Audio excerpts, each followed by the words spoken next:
obiettivi principali del percorso formativo sono quelli di riorganizzare l'ufficio, che oggi è composto da un unico elemento, da un'unica persona, introducendo delle nuove figure con particolare riferimento anche a una figura che fa riferimento alla proprietà nella persona della signora Alessia Mattiuzzo.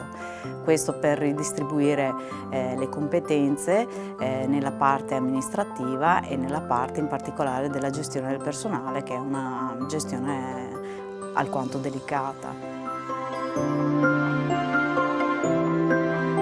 Il mio lavoro, già organizzato da anni, si deve aprire per accogliere nuove risorse.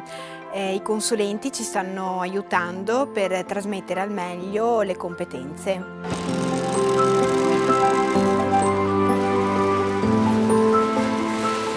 L'obiettivo del progetto è insegnare ai tirocinanti il corretto approccio alla prototipazione.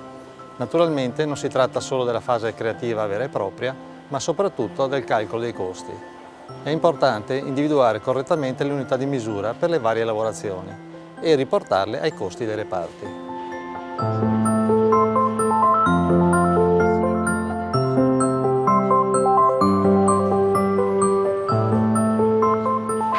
In questo reparto noi sviluppiamo il cartamodello dei vari prodotti e dopodiché prepariamo le distinte basi, passiamo il tutto ai grafici dove sviluppano la grafica a seconda delle esigenze del cliente.